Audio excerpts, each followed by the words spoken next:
우울감도 들고 그래서 막 이것저것 아무 생각 없이 먹다 보니까 세상에 이렇게 많이 살이 불어나 있어요. 갱년기의 헛헛한 마음을 달래주었던 맛있는 음식들.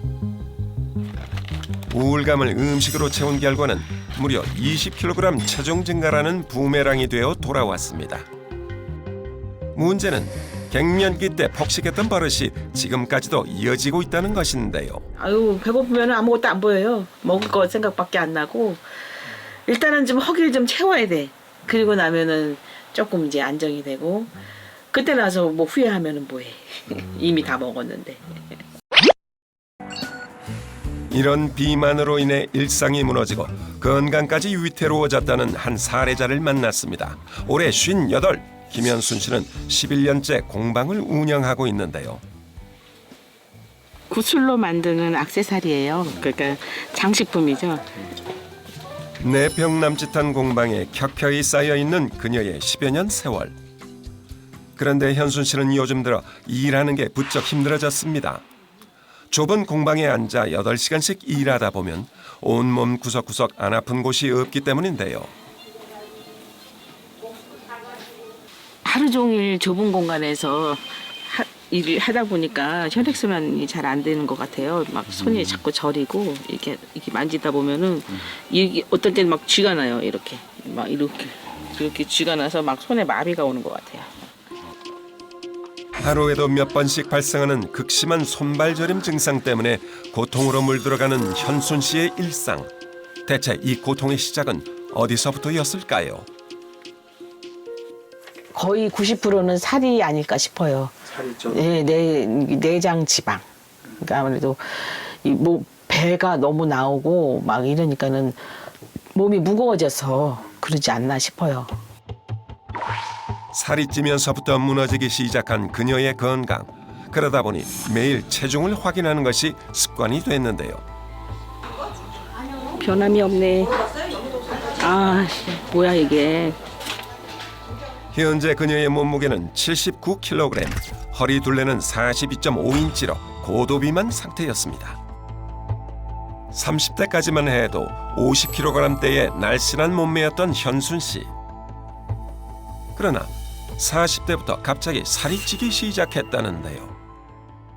결혼하고 애 낳고 애기들 막 키우고 살림하고 하느라고 정신 없다 보니까 뭐 20kg 이상이 팍 쪄버린 거예요. 그리고 40대 지나면서 갱년기 거치고 하다 보니까는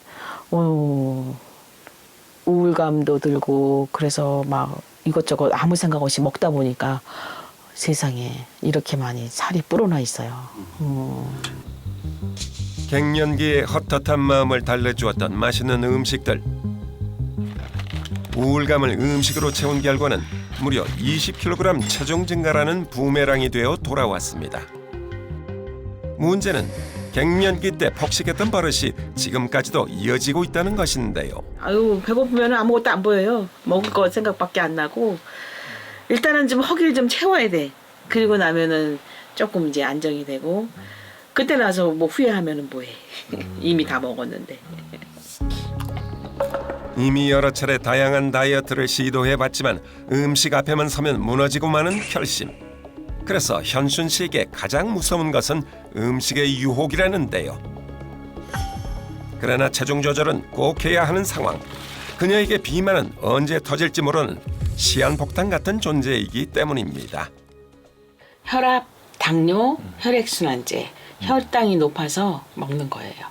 드신 지 얼마나 되셨어요? 한 3년 됐어요. 3년? 네. 3년 전 비만이 불러온 고혈압과 당뇨. 혈압이 높게 나오고 또 어느 날 또 지나서 보니까 당 수치도 높다 하고 그러다 보니까는 이제 약을 먹게 됐죠. 그렇다면 현재 그녀의 건강 상태는 어떨까요? 혈액 검사와 체성분 검사를 진행해 봤습니다. 지금 체질량 지수는 지금 조금 높게 나왔어요. 비만 중에서도 약간 고도 비만 쪽에 해당하시는 정도의 수치가 나왔어요. 이해되시죠? 그리고 뭐 체지방률이라든지 뭐 이런 것도 좀 높게 나오셨으니까. 체성분 검사 결과 현순 씨는 적정 몸무게보다 30kg 이상 살이 찐 상태였고 체지방 역시 과도하게 많은 상태였습니다. 약을 먹고 있음에도 혈당 수치 또한 높았는데요. 비만은 당뇨나 고혈압 등 혈관질을 악화시키는 주범이기 때문에 혈관질을 완화시키려면 가장 먼저 체중 감량을 하셔야 될 것 같습니다. 당뇨 유병률은 내장 지방이 1kg 증가할수록 남성 약 2배, 여성 약 7배가량 증가하는데요. 특히 65세 이상 여성이 비만일 경우 각종 대사질환에 걸릴 위험이 많게는 3배 이상 높다고 합니다. 비만 환자의 경우에 당뇨에 걸릴 확률이 일반인보다 더 높습니다. 지방세포는 포도당이 에너지로 활용될 수 있도록 돕는 인슐린의 기능을 떨어뜨려서 혈당을 높이는 원인이 되기 때문입니다. 또한 체내에 지방이 쌓이면 혈액 속에 지방이 많아져서 피가 끈적끈적해지고 혈관에 노폐물이 쌓이는데요. 혈액 속에 지방이 필요 이상으로 많아지면 고지혈증이 발생하게 되고 혈관 손상이 계속되면 혈관이 좁아지면서 혈압이 상승해 고혈압이 되는 것입니다. 실제로 비만인의 혈액을 살펴보면 혈구가 서로 엉켜 있는 것을 확인할 수 있는데요. 이렇듯 비만이 불러온 질병으로 인해 힘든 일상을 보내는 또 다른 사례자. 올해 57 백정아 씨는 일주일 전부터 운동을 시작했습니다. 날이 갈수록 한계를 모르고 부풀어 오르는 뱃살 때문인데요. 체력이 떨어져가지고 조금만 운동해도 숨이 차요. 옛날에는 1시간씩 걸어도 걷뛰었는데 요즘은 조금만 해도 이렇게 숨이 차서 많이 힘드네요. 운동 시작한 지 10분도 안 됐는데 벌써 지쳐버린 정아 씨. 건강해 보이는 사람들이 그저 부럽기만 한데요. 의지력만 있으면 진짜 조금만이라도 이렇게 좀 건강을 위해서라도 좀 빼서 좀 이렇게 편안하게. 지금 어떨 땐 숨도 많이 차잖아요. 다른 애들은 다 날씬한데 이제 나만 뚱뚱한 것 같은 느낌이 들고. 그녀를 위축되게 만드는 고도 비만. 대체 원인이 뭐였을까요? 40대 이제 초반부터 이 영업 일을 하다 보니 스트레스가 좀 많이 받더라고요. 그래서 그럴 때부터 조금 먹기 시작하고 또 이렇게 하다 보니까 나도 모르게 점점 이렇게 살이 찌기 시작하더니 예전에 저 본 사람이 저를 못 알아봐요. 젊은 시절 연예인 제의를 받을 만큼 예쁘고 날씬했던 그녀.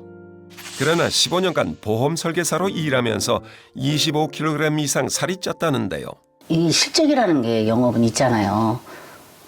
좀 이렇게 해야 되는 목표가 있고 목표를 마치다 보니까 또 안 될 때도 있고 안 되면 안 돼서 스트레스 받고 한 잔씩 먹다 보니까 또 찌는 것도 있고 그리고 또 계속 생활이 반복하다 보니까 저도 모르게 이렇게 비만이 돼가지고 살이 이렇게 많이 쪘네요.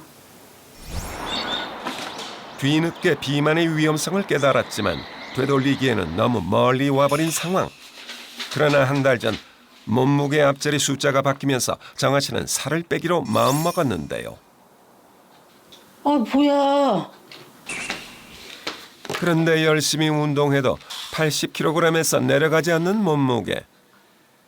복부 비만이 가장 걱정인 정아 씨가 서둘러 허리 둘레를 확인해 보는데요.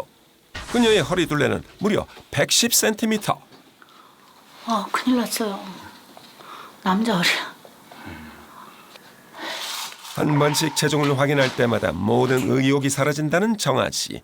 대체 살이 빠지지 않는 이유가 무엇인지 그녀의 일상을 살펴봤습니다. 배달 왔습니다. 맞습니다. 예, 맛있게 드세요. 점심시간이 되자 정아 씨가 주문한 배달 음식이 도착했습니다.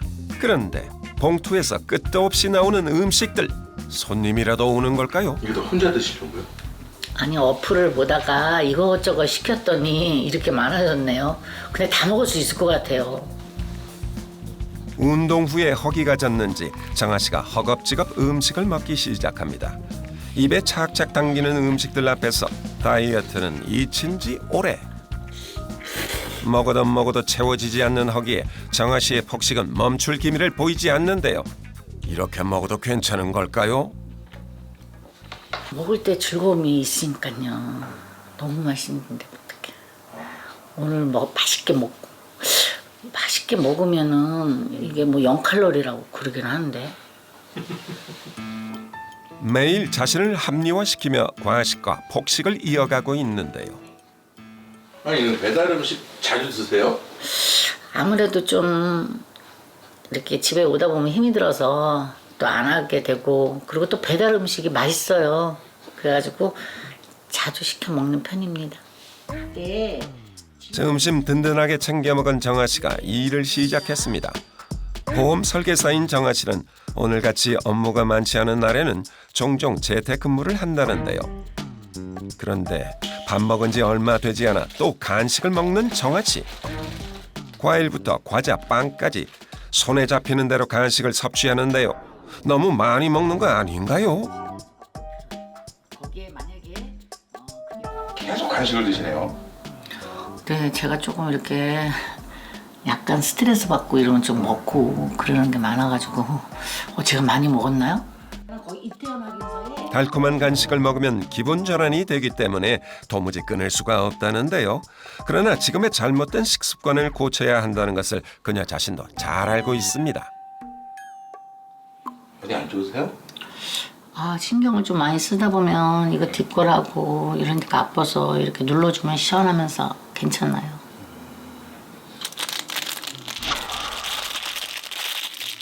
삼 년 전부터 그녀를 괴롭히는 두통. 머리 마사지로도 증상이 나아지지 않자 서둘러 약을 먹는데요. 이게 무슨 약이에요 이게? 혈압약하고 고지혈증약. 3년 전부터 어느 날 보니까 170이 넘어가고 190이 다 되더라고요. 그래가지고 막 너무 아팠는데 주변에서 너 쓰러지면 큰일 난다고 이래서 1년 전부터 지금 이제 하루에 꼬박꼬박 약 먹고 있어요. 비만이 불러온 고혈압과 고지혈증 그리고 네, 2017년에 제가 대장암 그거 검사를 한번 받으라 그래서 받았어요. 받았더니 용종 2개가 나왔는데 그게 선종이라는 거예요. 대장암으로 갈 수 있다고 계속 관리를 해야 된다고 그랬어요. 식습관이나 모든 거를 다 하라고.